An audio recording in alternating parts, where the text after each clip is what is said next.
Hello அருமைய நண்பர்களே, தேவன் உங்கள் எல்லோரையும் ஆசீர்வதிக்கட்டும். ஆண்டவராக இயேசுவின் நாமத்தினாலே நான் இங்கு சிறிது பிரச்சனையானதை சந்தித்துக் கொண்டிருக்கிறேன். 2 முறை சோதித்து பார்த்துக் கொள்கிறேன். நான் பேசுவது நீங்கள் தெளிவாக புரிந்து கொள்ள முடிகிறதா, கேட்கிறதா என்று. நீங்கள் இந்த இடத்தில் கமெண்டிலே தெரியப்படுத்தலாம். நான் பேசுவது உங்களுக்கு கேட்கிறதா என்று. எல்லாவற்றையும் மீண்டும் இந்த இடத்தில் தொடங்கலாம். சரி, இது வேலை செய்கிறது. சரி, இப்பொழுது என்னுடைய மன்னிப்பானது நான் இந்த கமெண்ட் பக்கத்தை இந்த இடத்தில் மூடிவிடுகிறேன். அதனாலே நான் இந்த செய்தியிலே கவனத்தை செலுத்தி உங்களோடு பேச முடியும். மன்னித்துக் கொள்ளுங்கள் என்னை. மிக அருமை நண்பர்களை, தேவனுக்கு மகிமை உண்டாவதாக. இப்பொழுது நாம் எல்லாவற்றையும் மீண்டும் தொடங்கலாம்.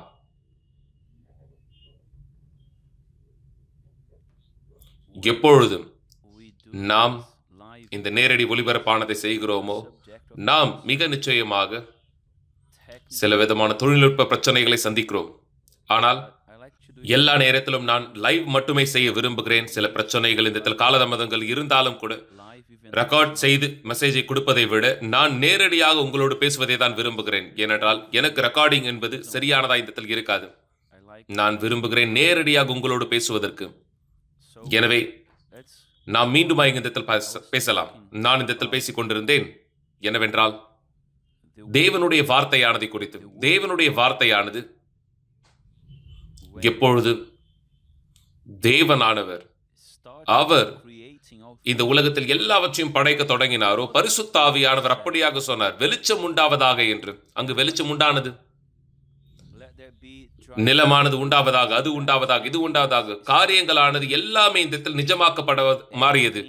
எல்லாமே நடக்க தொடங்கியது. எல்லாமே வார்த்தையினாலே. இந்த வார்த்தையினாலே எல்லாமே நடக்க தொடங்கியது. தேவனுடைய மாபெரும் தன்மையானது அற்புதமானது. இது வார்த்தையினாலே காரியங்களானது எல்லாமே நடைபெற தொடங்கியது. இதனுடைய அர்த்தமானது, தேவன் பேசும்பொழுது காரியங்களானது நடைபெற வேண்டும். இது நிச்சயம் நடைபெற வேண்டும். இது இயற்கையாக இருக்கட்டும் அல்லது எதுவாக இருந்தாலும் தேவனால் படைக்கப்பட்டது எல்லாமே.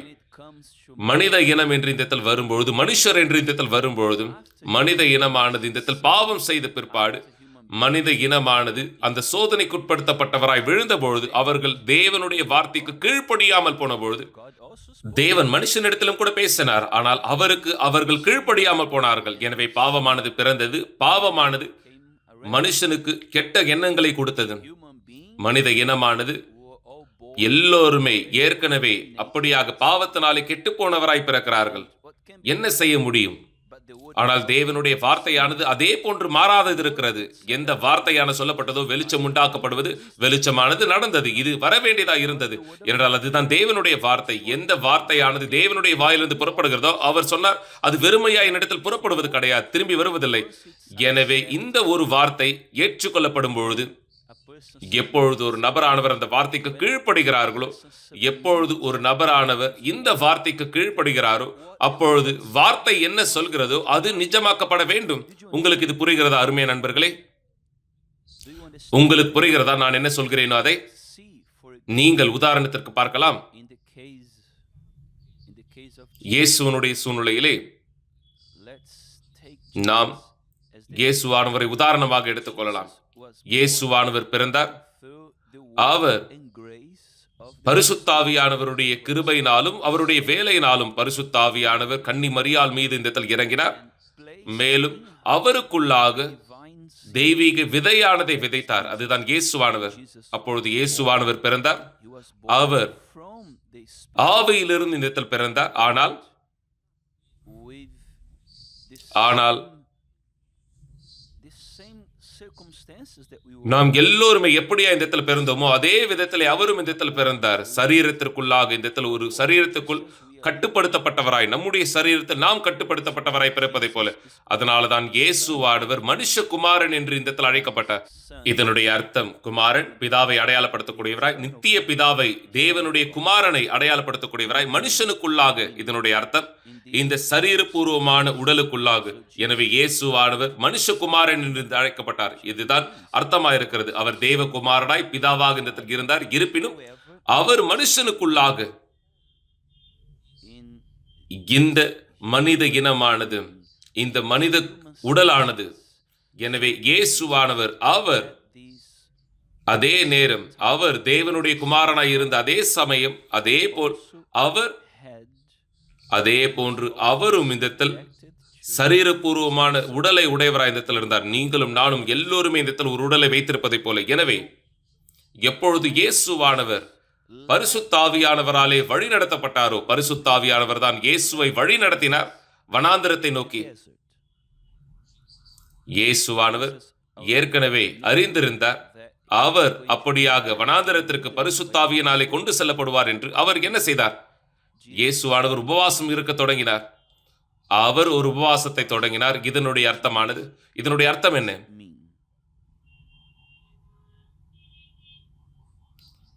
இந்த உபவாசம் மிக சரியாய் அதற்காக தான். உபவாசமானது எப்பொழுது நீங்கள் புறக்கணிக்கிறீர்களோ சரீரபூர்வமான காரியங்களை, நீங்கள் ஆவிக்குரிய காரியங்களை பிடித்துக் கொள்வதற்காக நீங்கள் சரீரத்தை ஓரம் வைக்கிறீர்கள், நீங்கள் உங்களுடைய மாமிசத்தின் இச்சைகளை நிறைவேற்றாமல் இந்த இடத்தில் இருக்கிறீர்கள், நீங்கள் ஆவியிலே இந்த இடத்தில் இருக்கிறீர்கள். அதுதான் இயேசுவானவர் செய்தார். அதுதான் அவர் உபவாசம் இருந்தது நோக்கம். ஏனென்றால் ஆவியிலே இந்த இடத்தில் இருந்தபோது, ஆவியோடு இந்த இடத்தில் இருந்தவராய் அவர் பிசாசானவனை ஜெயித்து வர முடிந்தது. இருப்பினும் அவர் சரீரபூர்வமான உடலை உடையவராய் இருந்தாலும் அதுதான் நடந்தது. வசனமானது இங்கு சொல்கிறது என்னவென்றால், 40 நாள் 40 பகல் இரவு முடிந்த பிற்பாடு இயேசு பசியோடு இந்த இடத்தில் இருந்தார். அவர் ஏறக்குறைய பசி உடையவராய் இந்த இடத்தில் இருந்தார். அதன் பிற்பாடு அந்த மோசமான வலி நிறைந்த தருணத்திலே அவருடைய சரீரமானது ஆகாரத்தை தேடக்கூடியதா இருந்தது. அந்த நேரம் தான் பிசாசானவன் வந்தான். அவன் அப்படியே சொன்னான், இந்த பிரச்சனையை சரி செய்யலாம், நீ மாற்றி போடு, இந்த கல்லானது இந்த இடத்தில் அப்பமா மாறும்படி கேளு, நீ சாப்பிட்டு உன்னுடைய பசியை தீர்த்து கொள்ளும்படியாக. நீ பாவம் செய்வதில்லை, நீ பாவம் செய்ய போவதா இல்லை. இயேசுவானவருக்கு தெரியும் என்னவென்றால் அவர் அப்படியாக அதை செய்தால் அவர் பாவம் செய்ய போவதில்லை என்று. இருப்பினும் இயேசுவானவர் அறிந்திருந்தார். அவர் அப்படியாக செவி கொடுத்திருப்பாரே ஆனால், அவர் கவனம் செலுத்திருப்பாரே ஆனால், சாத்தானுடைய ஆலோசனைக்கு அவர் அதை ஏற்றுக்கொண்டிருந்தால், அந்த ஆலோசனை பிசாசுனுடைய ஆலோசனை, அந்த யோசனையானது ஏற்றிருந்தால், அவர் இந்த இடத்தில் அடைப்புக்குறிக்குள்ளாக பிசாசானவன் இந்த இடத்தில் சொன்ன வார்த்தையை, கல்லை அப்பமாய் மாற்றி சாப்பிடு என்பதை ஏற்றுக்கொண்டிருந்தால், இயேசுவானவர் யாருடைய வார்த்தைக்கு செவி கொடுத்திருப்பார்? பிசாசுனுடைய வார்த்தைக்கு. அவர் யாருடைய சத்தத்தை புறக்கணித்திருப்பார்? தேவனுடைய சத்தத்தை. உங்களுக்கு இது புரிகிறதா அருமையான நண்பர்களே? இயேசுவானவர் 2 வாய்ப்புடையவராய் இந்த இடத்தில் இருந்தார். அவர் தன்னுடைய பசியின் பிரச்சனையை, இந்த இடத்தில் சரீரபூர்வமான பிரச்சனையை, சரீரத்தின் பிரச்சனையை இந்த இடத்தில் நீக்கலாம். அவர் பிசாசுனுடைய ஆலோசனை, பிசாசுனுடைய விருப்பத்தை நிறைவேற்றலாம். தேவனை பிரியப்படுத்தாது போவார் மிக நிச்சயமாக, இயற்கையாகவே. அல்லது அவர் பிசாசை பிரியப்படுத்தாமல், மேலும் அவர் அப்படியாக தேவனுடைய வார்த்தையின் மீது நிலையாக நிற்கக்கூடியவராக இருந்திருக்கலாம். எனவே பிசாசு அப்படியாக சொன்னார், நீர் தேவனுடைய குமாரனானால். அப்பொழுது சந்தேகத்தை அவன் உருவாக்குகிறான். பிசாசானவன் அங்கு சந்தேகத்தை நேரடியாக உருவாக்குகிறான். நீர் தேவனுடைய குமாரனானால் இந்த கல்லானது அப்பமாய் மாற்றும்படி இந்த இடத்தில் கட்டளையிடு. இயேசுவானவர் சொன்னார், இது எழுதப்பட்டதா இருக்கிறதே, மனுஷன் அப்பத்தினால் மட்டும் இந்த இடத்தில் பிழைக்காமல் தேவனுடைய வாயினின்று புறப்படுகிற ஒவ்வொரு வார்த்தையினாலும் பிழைப்பானே என்று. ஒவ்வொரு வார்த்தையும் தேவனுடைய வாயிலிருந்து புறப்படக்கூடியதா இந்த இடத்தில் இருக்கிறது. எனவே இயேசுவானவர் அவர் அப்படியாக எளிமையான ஆலோசனை, பிசாசுனுடைய ஆலோசனை ஏற்றுக்கொள்ளாமல் அவர் தேவனுடைய வார்த்தையை அங்கு இந்த இடத்தில் பயன்படுத்தினார். மேலும் அதுதான் நீங்கள், நாம் எல்லோருமே இந்த இடத்தில் செய்ய வேண்டியதா இந்த இடத்தில் இருக்கிறது. அந்த சோதனையினுடைய காலங்களிலே, ஏனென்றால் பிசாசானவன் அப்படியாக காத்து கொண்டிருக்கிறான் ஒரு வாய்ப்பிற்காக. நாம் அந்த தேவையை இந்த உடையவராய் இருக்கக்கூடிய நேரத்திலே, சரீரபூர்வமான தேவையை இந்த நாம் யோசிக்கும் பொழுதும், எனவே அவன் அப்படியாக எளிமையான வழியை காண்பிக்கிறான். அவன் அப்படியாக யோசனையை இந்த கொடுக்கிறான், நல்ல ஒரு யோசனையை போல. ஆனால் அந்த யோசனையானது நமக்கு சில பயன்களை கொடுப்பதை போல காட்டுகிறான். ஆனால் அந்த யோசனையானது, அந்த வார்த்தையானது பிசாசினிடத்திலிருந்து வந்ததை நான் கவனம் செலுத்துவேனே ஆனால் அவ்வளவுதான், முடிந்தது. நாம் அந்த சோதனையில் விழுகிறவராய் இந்த இருப்போம். எனவே நாம் மிக நிச்சயமாய் கவனத்தோடு இருக்க வேண்டும். இதை நான் உங்களுக்கு சொல்கிறேன். யாரெல்லாம் நீங்கள் என்னை இந்த நேரம் பார்த்து கொண்டிருக்கிறீர்களோ, நீங்கள் யாரெல்லாம் பரிசுத்தாவியானவரை நேற்றைய தினம் பெற்றுக் கொண்டீர்களோ, சரி, மிக சந்தோஷத்தோடு இருக்கிறீர்கள். ஆமாவா இல்லைங்களா? நீங்கள் மிக சந்தோஷத்தோடு இருக்கிறீர்கள். பரிசுத்தாவியானவர் எனக்குள்ளாக இருக்கிறார். அருமை, தேவனுக்கு மகிமை உண்டாவதாக. தேவனுக்கு நன்றி நண்பர்களே. ஆனால் மறக்காதீர்கள், இயேசுவானவர் அவர் பரிசுத்தாவியானவராலே வனாந்தரத்துக்கு கொண்டு செல்லப்பட்டார். பரிசுத்தாவியானவர் தான் அவரை வனாந்தரத்துக்கு கொண்டு சென்றார். வனாந்தரத்தில் சோதிக்கப்படும் பொருட்டு பரிசுத்தாவியானவர் தான் அந்த செயலானதை செய்தார். எனவே நீங்கள் அப்படியாக நினைக்க வேண்டாம். எல்லாமே எளிமையானதாக இப்பொழுது இருக்கும், நான் இப்பொழுது வெற்றி அடைய போகிறேன், மேலும் நீங்கள் அப்படியாக திருப்தி அடைகிறது எல்லாமே எளிமையை எடுத்துக்கொள்வது இல்லை. இந்த நேரம் தான் நீங்கள் இன்னும் அதிக கவனத்தோடு இருக்க வேண்டும். ஏன் ஏனென்றால் நீங்கள் தேவனுடைய ஆவியானவரை பெற்றுக் கொண்டீர்கள். நீங்கள் ஜீவனுடைய ஆவியுடையவராய் இருக்கிறீர்கள். நீங்கள் மீண்டுமாய் பிறந்திருக்கிறீர்கள். நீங்கள் புது படைப்புகளாய் இருக்கிறீர்கள். நீங்கள் இனியும் உங்களுடைய அப்பா அம்மாவினாலே பிறந்த பிள்ளைகள் கிடையாது. நீங்கள் இன்னும் அவர்களுடைய பெயர்களை உடையவராய் இருந்தாலும் இப்பொழுது நீங்கள் தேவனுடைய பிள்ளைகளாய் இருக்கிறீர்கள். நீங்கள் இந்த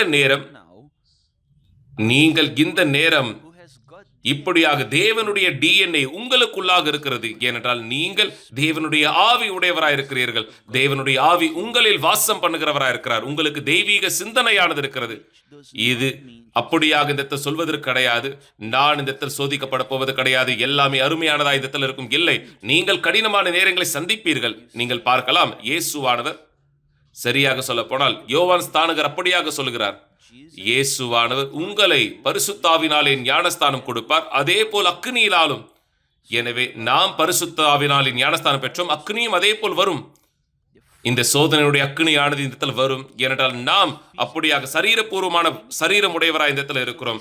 நாம் இந்த இடத்துல ஒரு கட்டுப்பாட்டுக்குள்ளாக இருக்கிறோம். இந்த சரீரபூர்வமான உடலானது இந்த உலகத்தினுடைய காரியங்களோடு கட்டுப்படுத்தப்பட்டதா இருக்கிறது. எனவே நாம் இந்த இடத்தில் கவனத்தோடு பார்த்துக் கொள்ள வேண்டும், தக்க வைத்துக் கொள்ள, பாதுகாத்துக் கொள்ள நாம் உண்மையாக அந்த அளவுக்கு அதிக அக்கறையோடு இந்த இடத்தில் இருக்க வேண்டும். தேவனானவர் நமக்குள்ளாக என்ன கொடுத்தாரோ அதை பாதுகாத்துக் கொள்ள அந்த தெய்வீக விதையானதை விதைத்தார். தேவன் நமக்குள்ளாக விதைத்த அந்த விதை பரிசுத்த ஆவியானவர்.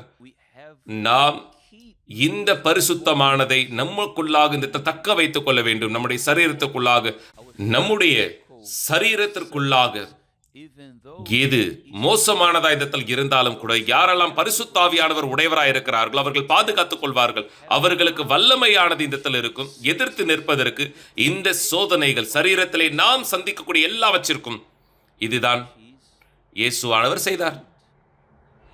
பிசாசானவர் தோற்கடிக்கப்பட்டான் அவனுடைய முதல் முயற்சியிலே. அதன் பிற்பாடு இரண்டாவது முயற்சியானதை எடுத்து வைத்தான். அவன் இயேசுவானவரை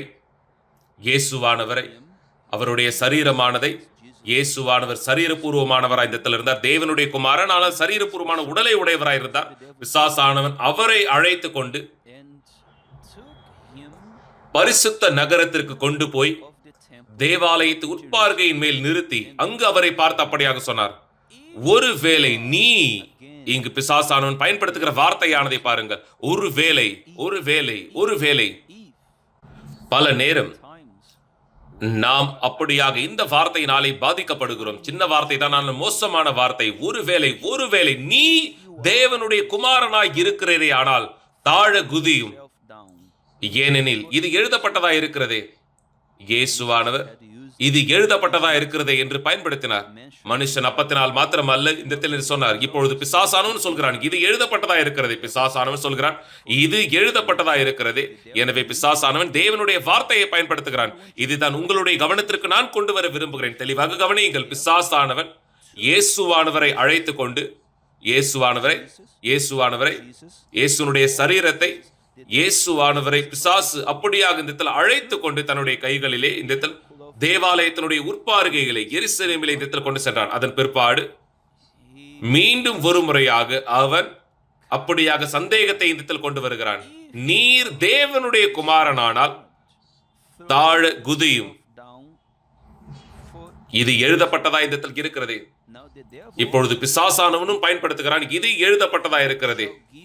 அவர் தம்முடைய தூதர்களுக்கு கட்டளை கொடுக்கட்டும், உமது பாதம் கல்லில் இடராதபடிக்கு அவர்கள் உம்மை கையிலே ஏந்தி கொள்ள போவார்கள். இதனுடைய அர்த்தமானது பிசாசானவன் பயன்படுத்துகிறான் ஒரு வசனத்தை தேவனுடைய வார்த்தையிலிருந்து. சங்கீதம் 91 அதிகாரத்தில் சொல்லப்பட்டதை போல அவன் ஆலோசனையானதை கொடுக்கிறான். இயேசுவானவர் அவரை அங்கிருந்து கீழே குதிக்க செய்யலாம், தாழ குதிக்கலாம் என்று. மிக நிச்சயமா இயேசு அதை செய்ய போவது கிடையாது. இயேசுவானவர் அங்கு பிசாசுக்கு நிரூபிக்க வேண்டிய அவசியமானது கிடையாது. அவர் தேவனுடைய குமாரன் என்று அவர் அப்படியாக பிசாசுக்கு தேவனுடைய வார்த்தை இந்த இடத்தில் விசுவாசிக்கிறேன் என்று காண்பிக்க வேண்டிய அவசியமானதில்லை, நிரூபிக்க வேண்டியதில்லை. அவர் யாருக்குமே நிரூபிக்க வேண்டியதில்லை, ஏன் பிசாசுக்கும் நிரூபிக்க வேண்டியதில்லை. எனவே தெளிவாக கவனம் செலுத்துங்கள் நண்பர்களே. நண்பர்கள், எதிரிகள், போலியான மனமாற்றம் அடைந்தவர்கள், போலியான கிறிஸ்துவர்கள், மேலும் போலியான போதகர்களும் கூட, போலியானவர்கள் யாரெல்லாம் பல மக்களை இந்த இடத்தில் நடத்துகிறார்களோ அவர்களுடைய நன்மைக்காக என்பதை போல இந்த இடத்தில் கவனம் உள்ளவராய் இந்த இடத்தில் இருங்கள். நான் இங்க இந்த இடத்தில் சொல்லிக் கொண்டிருக்கிறேன், நான் இந்த இடத்தில் மீண்டுமாய் கூட இந்த இடத்தில் சொல்கிறேன், நான் ஏதேனும் ஒரு காரியமானதை இங்க இந்த இடத்தில் தேவனுடைய வார்த்தைக்கு விரோதமானதை போல சொல்வேனே, ஆனால் அதை ஏற்றுக்கொள்ளாதீர்கள். தெளிவாக கவனம் செலுத்துங்கள். நான் தேவனுடைய வார்த்தையானதை போதித்துக் கொண்டிருக்கிறேன். ஏறக்குறைய 60 ஆண்டுகளாக நான் ஏதேனும் காரியமானதை இங்கு இந்த இடத்தில் உங்களுக்கு பிரோஜனம் இல்லாததாய் சொல்வேனே, ஆனால் அது பரிசுத்த வசனங்களுக்கு எதிராக இந்த இடத்தில் இருக்குமே, ஆனால் அதை கவனிக்காதீர்கள், அதை செய்யாதீர்கள். அதேதான் யாருக்கு வேண்டுமானாலும் இந்த இடத்தில் பொருந்தும். உங்களுக்கு இது புரிகிறதா? உங்களுக்கு இது புரிகிறதா அருமை நண்பர்களே? நீங்கள் எல்லா நேரத்திலும் மதிப்பிட்டு பார்க்க வேண்டும். நீங்கள் இந்த இடத்தில் மதிப்பிட வேண்டும். என்ன எழுதப்பட்டதா இந்த இடத்தில் இருக்கிறது, மேலும் எதை உங்களுக்கு நாங்கள் சொல்லிக் கொண்டிருக்கிறோம், போதித்துக் கொண்டிருக்கிறோம் என்பதையும் நீங்கள் யோசிக்க வேண்டும். சரி, பிஷப்பானவர் இதை சொல்லி இருக்கிறார், சரி இங்கு பார்க்கலாம், இது எழுதப்பட்டதா இருக்கிறதா, இது தேவனுடைய வார்த்தையோடு ஒப்பிட்டு பார்க்கும்போது சரியாக இருக்கிறதா பார்க்கலாம். இதுதான் புத்தியுள்ள விசுவாசம் என்று இருக்கிறது. ஏனென்றால் எப்பொழுது நான் ஆலயத்தினுடைய உறுப்பினராய் இந்த இடத்தில் இருந்தேனோ நான் இதை செய்வேன், நான் சோதித்து பார்ப்பேன். போதகர் இந்த இடத்தில் போதிக்கிற அந்த வார்த்தையானதை எழுதப்பட்ட அந்த வார்த்தையோடு கூட, ஏனென்றால் பிசாசானவன் தேவனுடைய வார்த்தையை கூட இந்த இடத்தில் பயன்படுத்தினான். இதனுடைய அர்த்தமானது அவன் அப்படியாக தேவனுடைய வார்த்தை திருத்தி பேசினான், அவன் அதை திருத்தி பேசினான். இது சரியாக இந்த இடத்தில் இப்படியானதாக எழுதப்பட்டிருக்கவில்லை. அவர் தன்னுடைய தூதர்களுக்கு கட்டளையிடுவார், அவர்கள் தங்களுடைய கைகளிலே உன்னை இந்த இடத்தில் விழாதபடி, உன் கால்கள் கல்லில் இடராதபடி பிடிப்பார்கள். இது இப்படியான விதத்தில் எழுதப்பட்டதா இந்த இடத்தில் இல்லை. ஆனால் பிசாசானவன் பயன்படுத்துகிறார் இந்த வாதத்தை. இதன் மூலமாக இயேசுவானவர் அவர் விழும்படியும் இந்த சோதனைக்குள்ளாக, நீ தேவனுடைய குமாரன் ஆனால் இங்கு இந்த இடத்தில் இது எழுதப்பட்டது அது எழுதப்பட்டது என்று சொல்கிறான். ஆனால் இயேசுவானவர் அப்படியாக வாதம் கூட செய்யவில்லை. வார்த்தையாக அவர் அப்படியாக இந்த இடத்தில் சொன்னார். கவனி, இது மீண்டுமா எழுதப்பட்டதா இருக்கிறது. சாத்தானே, உன் தேவனாகிய கர்த்தரை நீ பரிசித்து பாராதிருப்பாயாக, உன் தேவனாகிய கர்த்தரை நீ பரிசித்து பாராதிருப்பாயாக. ஏனென்றால் இயேசு தேவனாக இருந்தார், அவர் தேவனாக இருந்தார். பிசாசானவர் அவரை சோதித்தான், மேலும் இயேசுவானவர் அவர் பயன்படுத்தினார். அதே போன்று இங்கு எழுதப்பட்டதா இந்த இடத்தில் இருக்கிறது, உன் தேவனாகிய கர்த்தரை நீ பரிசுத்தி பாராதிருப்பாயாக. மீண்டும் மறுபடியும் பிசாசானவன் அவரை மிகவும், இயேசுவானவரை அவன் அழைத்து கொண்டு சென்றான். சரீரபூர்வமாக இயேசுனுடைய சரீரமானதை அவன் அப்படியாக உயர்ந்த மலையின் உச்சிக்கு கொண்டு போய் அவருக்கு இந்த இடத்தில் காண்பித்தான். உலகத்தின் சகல ராஜ்யங்களையும் அவைகளின் மகிமையும் அவருக்கு காண்பித்தான். பிசாசானவன் அப்படியாக இறுதி முயற்சியானதை இந்த இடத்தில் எடுக்கிறான். அவருக்கு எல்லா ராஜ்யத்தையும், உலகத்தில் உள்ள எல்லா ராஜ்யத்தையும் மகிமையும் இந்த இடத்தில் காண்பித்தான். பிசாசானவன் அறிந்திருக்கிறான், மனித இனமானது இயற்கையாகவே, மனித சரீரபூர்வமான இந்த சரீரமானது வஞ்சிக்கக்கூடிய இருதயத்தை உடையதா இருக்கிறது. மனிதன் இந்த இடத்தில் மகிமையை விரும்புகிறான். மனித இனமானது வெற்றியை இந்த இடத்தில் விரும்புகிறது. அவர்கள் கணம் செய்யப்படுவதை விரும்புகிறார்கள்.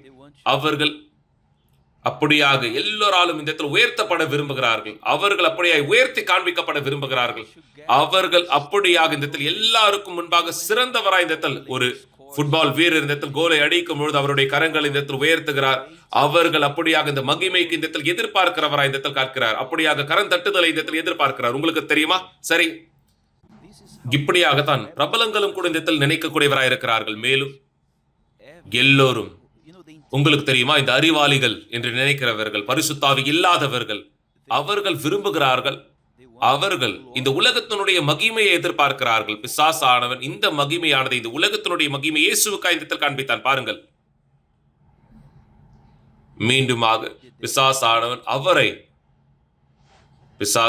அவரை மிகவும் உயர்ந்த மலையின் மேல் கொண்டு போய் உலகத்தின் சகல ராஜ்யங்களையும் அவைகளின் மகிமையும் அவருக்கு காண்பித்து அவருக்கு அப்படியாக சொன்னான், நீர் சாஷ்டாங்கமாய் விழுந்து என்னை பணிந்து கொண்டால் இவைகளை எல்லாம் உனக்கு தருவேன் என்று சொன்னான். பிசாசு என்ன விரும்புகிறான் என்று பாருங்கள். அதுதான் பிசாசு விரும்பக்கூடியது. பிசாசானவன் வணங்கப்பட விரும்புகிறான். பிசாசானவன் அவன் வணங்கப்படும்படியாகவும் அவனுக்கு இந்த இடத்தில் ஊழியம் செய்யவும் இந்த இடத்தில் விரும்புகிறான். மக்கள் இந்த இடத்தில் எப்பொழுது பிசாசோடு இந்த பொருத்தனையானதை செய்கிறார்களோ, இந்த தருணத்திலே அந்த பொருத்தனையின் மூலமாக அவர்கள் தங்களுடைய வாழ்க்கையை, தங்கள் ஆத்துமாவை சாத்தானுக்கு கொடுக்கிறார்கள். அதுதான் நடைபெறுகிறது. பிசாசானவன் விரும்புகிறான் மகிமையானதை இயேசுவினிடத்திலிருந்து பெற்றுக்கொள்ளும்படியாக. ஆனால் இயேசுவானவர் அவருக்கு பதில் கொடுத்தார். அப்பாலே போ சாத்தானே, இங்கிருந்து நீ தள்ளிப்போ, இது எழுதப்பட்டதாய் இருக்கிறது. இயேசுவானவர் மீண்டும் ஒரு முறையாக பயன்படுத்தினார், இது எழுதப்பட்டதாய் இருக்கிறது என்று. உன் தேவனாகிய கர்த்தரை பணிந்து கொண்டு அவர் ஒருவருக்கே ஆராதனை செய்வாயாக என்று எழுதியிருக்கிறது. உன் தேவனாகிய கர்த்தரை பணிந்து கொண்டு அவர் ஒருவருக்கே ஆராதனை செய்வாயாக என்று எழுதியிருக்கிறது. அதன் பிற்பாடு பிசாசானவன் பார்த்தான் அவன் இழந்ததை. ஏனென்றால் இயேசுவானவர் அவர் தன்னுடைய சரீரபூர்வமான பலத்தை பயன்படுத்தவில்லை, அவர் அவருடைய ஆவிக்குரிய பலனானதை பயன்படுத்தவில்லை, ஏன் அவருடைய தெய்வீக நிலைமையானதை பயன்படுத்தவில்லை. அவர் எந்த தருணத்திலும் அப்படியாக பயன்படுத்தவில்லை. அவரிடத்திலிருந்து அதிகாரத்தினை அவர் பயன்படுத்தினார், இது எழுதப்பட்டதாய் இருக்கிறதே என்று. நீங்கள் பார்க்கலாம் எந்த அளவிற்கு அதிகமாய் தேவனுடைய வார்த்தையிலே உங்கள் வாழ்க்கையை நீங்கள் வைத்திருக்க வேண்டும் என்று. நீங்கள் மட்டுமல்ல, நாம் எல்லோருமே மிக நிச்சயமாக பரிசுத்த வசனமானதை நம்முடைய நாக்கு நுனியிலே வைத்திருக்க வேண்டும், நம் சிந்தனைக்குள்ளாக வைத்திருக்க வேண்டும். எனவே எந்த நேரம் சோதனை வரும்பொழுதோ அல்லது ஒரு விதமான யோசனைகள் இடத்தில் வரும்பொழுதோ அதை பயன்படுத்த. ஏனென்றால் லூக்கா என்கிற புஸ்தகத்திலே நான் தவறாக சொல்லவில்லை என்றால் அங்கு சொல்லப்பட்டதை போல இங்கு வசனம் இப்படியாக சொல்கிறது, ஒரு நிமிஷத்திலே பிசாசானவன் அவருக்கு உலகத்தின் எல்லா மகிமையும் காண்பித்தான். ஒரு நிமிஷத்திலே, ஒரு நிமிடத்திற்குள்ளாகவே அவன் இயேசுவுக்கு எல்லா மகிமையும், இந்த உலகத்தின் எல்லா மகிமையும் காண்பித்தான். இது எல்லோருக்கும் அவன் செய்கிறான், சோதிக்கிறான், இந்த ஆலோசனை தருகிறான். இருப்பினும் யாரெல்லாம் பரிசுத்தாவி உடையவராய் இருக்கிறார்களோ, யாரெல்லாம் தேவனுடையவராய் இருக்கிறார்களோ அவர்கள் அதை ஏற்றுக்கொள்வது கிடையாது. ஏன்? ஏனென்றால் ஏற்கனவே அவர்கள் தெய்வீக மகத்துவமானதை அவர்களுக்குள்ளாக உடையவராய் இந்த இடத்தில் இருக்கிறார்கள். உங்களுக்கு இது புரிகிறதா? அதுதான் நடைபெற்றுக் கொண்டிருக்கிறது. அதுதான் உங்களுக்கு நடக்கும். யாரெல்லாம் பரிசுத்தாவினால் நிரப்பப்பட்டவராய் இருக்கிறீர்களோ, நீங்கள் நிரப்பப்பட்டவராய், முத்திரையிடப்பட்டவராய், நீங்கள் அந்த அடையாளத்தை பெற்றீர்கள். உங்களுக்கு அந்த லெட்டரில் இருக்கக்கூடிய அந்த முத்திரையை போல, அவ்வளவுதான். நீங்கள் அந்த கடிதமாய் இருக்கிறீர்கள். தேவனுடையவராய் இந்த உலகத்திலே நீங்கள் சாட்சியானதை கொடுக்கும்படியாக ஆண்டவராக இயேசுவுக்காக நீங்கள் பரிசுத்தப்படுத்தப்படும்படியாக ஆண்டவராக இயேசு கிறிஸ்துவனுடைய நாமத்தை, ஆண்டவராக இயேசு கிறிஸ்துவனுடைய நாமத்தை பரிசுத்தப்படுத்துவது என்று சொல்லும்பொழுது இயேசுவை துதிப்பது இல்லை, இது இயேசுவை நாம் ஆராதிப்பது கிடையாது. ஆண்டவராக இயேசுனுடைய நாமத்தை பரிசுத்தப்படுத்துவது என்று சொல்லும்பொழுது நீங்கள் வெளிப்படுத்துவது, நீங்கள் தேவனுடைய ரூபத்தை நீங்கள் செல்கிற எல்லா இடத்திலும் காண்பிக்கும் பொழுது தேவனுடைய ரூபமானது நீங்கள் எந்த இடத்துக்கு சென்றாலும் வெளிப்படுத்தி காண்பிப்பது. எனவே நாம் யாரெல்லாம் பரிசுத்தாவினால் அபிஷேகம் பண்ணப்பட்டவராய் இருக்கிறோமோ, நாம் இயேசுனுடைய ரூபத்தை உடையவராய் இந்த இடத்தில் இருக்கிறோம். நாம் அந்த நறுமணத்தை, இயேசுனுடைய சிந்தனையை, இயேசுனுடைய யோசனை புரிந்து கொள்ளுதலை உடையவராய் இருக்கிறோம். எனவே எப்பொழுதும் அவிசுவாசிகள் அதை பார்க்கிறார்களோ நமக்குள்ளாக, அல்லது நாம் அப்படியாக உண்மை தன்மையா இருக்கிறதை பார்க்கும் பொழுது, நம்முடைய விசுவாசத்திலே நிலைத்திருப்பதை பார்க்கும் பொழுது, நம்முடைய குணாதிசயத்திலே, மேலும் நம்முடைய காரியத்திலே நாம் கனம் செய்வது, நம்முடைய வார்த்தை உண்மையானதா இடத்தில் இருக்கும் பொழுது அவர்கள் நமக்குள்ளாக வித்தியாசத்தை பார்க்கிறார்கள். எனவே ஆண்டவராக இயேசு கிறிஸ்துவனுடைய நாமமானது பரிசுத்தப்படுத்தப்படுகிறது, பிரித்தெடுக்கப்படுகிறது. தேவனுடைய பிள்ளைகள் மூலமாக யாரெல்லாம் இந்த உலகத்திலிருந்து பிரிக்கப்பட்டவராய் இருக்கிறார்களோ அவர்களாலே. உங்களுக்கு இது புரிகிறது நண்பர்களே?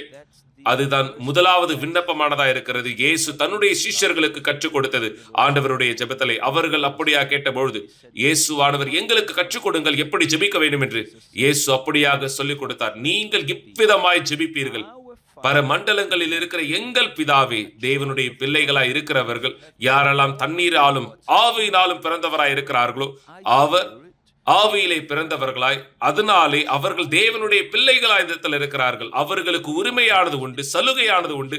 ஜெபிக்கும்படியாக எந்த இடத்தில் வேண்டுமானாலும், ஆலயத்திலோ ஆலயத்திற்கு வெளிப்புறத்திலோ எந்த இடத்திலும், ஏன் சிறைச்சாலைக்குள்ளாகவும் மருத்துவமனைக்குள்ளாக எந்த இடத்தில் அவர்கள் ஜெபித்தாலும், அந்த நபர் எங்கிருந்தாலும் அவர்களுக்கு அப்படியான நிலைமையானது இருக்கிறது.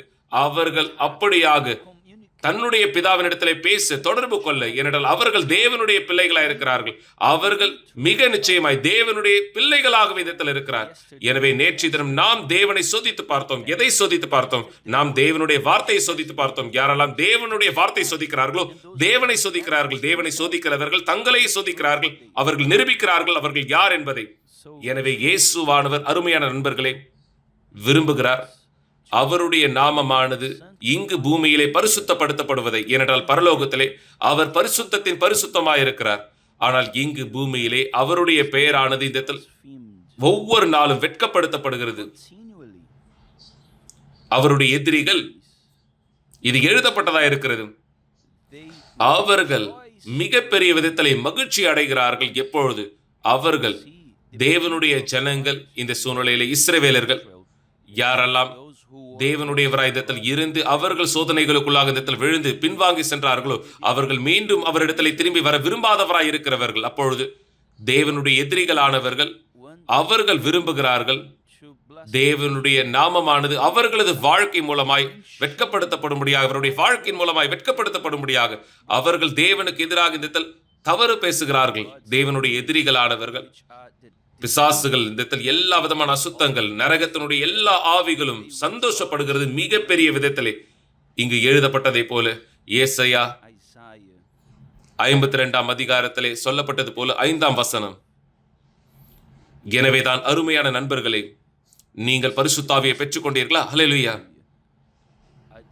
நான் விரும்புகிறேன் அதற்காக உங்களை அணைத்துக் கொள்ளும்படியாக, நான் விரும்புகிறேன் மிக அதிகமாய் உங்களை அணைத்துக் கொள்ளும்படியாக. இருப்பினும் மிக முக்கியமான காரியம் என்னவென்றால், பரிசுத்தாவியானவர் ஏற்கனவே உங்களுக்குள்ளாக இருக்கிறார். நீங்கள் அதே ஆவி உடையவராய் இருக்கிறீர்கள். ஒரு நாள் நானும் பெற்றுக்கொண்டவர். எனக்கு தெரியும் அந்த சந்தோஷம், அந்த மகிழ்ச்சி நீங்கள் எப்படி உணர்வீர்கள் என்பது. இப்பொழுது நாம் செய்ய வேண்டிய காரியம் என்ன? எனவே இப்பொழுது நாம் போராடலாம். யாரெல்லாம் பரிசுத்தாவி இல்லாதவராய் இருக்கிறார்களோ அவர்கள் தேவனுடையவராய் பிறக்கும்படி, மனமாறும்படி நான் சொல்லுகிறேன். அவர்கள் தேவனோடு தனிப்பட்ட அனுபவத்தை பெற்றுக் கொள்ளும்படியாக நாம் பெற்றதை போலவே. எனவே நம்முடைய விசுவாசத்தில் நாம் இணையலாம், அவர்களுக்காகவும் போராடலாம். இதுதான் ஒவ்வொரு நாளும் நாங்கள் இங்கு செய்து கொண்டிருப்பது. சரியா? தேவன் உங்கள் எல்லோரையும் ஆசீர்வதிக்கட்டும். நீங்கள் யாரெல்லாம் இன்னும் அபிஷேகம் பண்ணப்படாமல் இருக்கிறீர்களோ பரிசுத்தாவியானவராலே, நீங்கள் தேவனை சோதித்து பார்த்தீர்கள். ஆனால் நீங்கள் ஒருவேளை பாதி செய்திருக்கலாம், எதுவும் நடைபெறாமல் இருக்கலாம். இது முழுமையாக இருக்க வேண்டும். இது எல்லாம் அல்லது எதுவும் இல்லை, எல்லாம் அல்லது எதுவும் இல்லை. எனவே வேலை செய்யலாம். நீங்கள் ஏற்கனவே வழியை அறிந்திருக்கிறீர்கள், உங்களுக்கு எல்லா குறிப்புகளும் இருக்கிறது. அப்பொழுது சென்று தேவனுடைய வார்த்தையை சோதித்து பாருங்கள். இன்று, நாளை அல்லது வருகின்ற ஞாயிற்றுக்கிழமை அவரை சோதித்து பாருங்கள். எந்த நாளானது தேவனுடைய வார்த்தையை சரியாக சோதித்து பார்க்கிறீர்களோ 100% என்ன எழுதப்பட்டதா இருக்கிறதோ அதன்படியாக, தேவன் என்ன சொன்னாரோ அதன்படியாக, இதனாலே என்னை சோதித்து பாருங்கள். தாவீதும் கூட சொல்லி இருக்கிறார், கர்த்தர் நல்லவர் என்பதை ருசித்து பாருங்கள் என்று. எனவே சரியான விதத்தில் நீங்கள் செய்யும் பொழுது பரிசுத்தாவியானவரை பெற்றுக் கொள்வீர்கள். தேவனுடைய பிள்ளையாய் இருப்பது என்னவென்று உங்களுக்கு மிக நிச்சயமாய் இந்த தெரியும். இப்பொழுது நாளைய தினம் மீண்டும் இந்த இணைந்திருக்கலாம். தேவன் உங்கள் எல்லோரையும் ஆசீர்வதிக்கட்டும். அதுவரைக்கும் சந்திக்கிறேன். ஆண்டவராகிய இயேசு நாமத்தினாலே ஆமென்.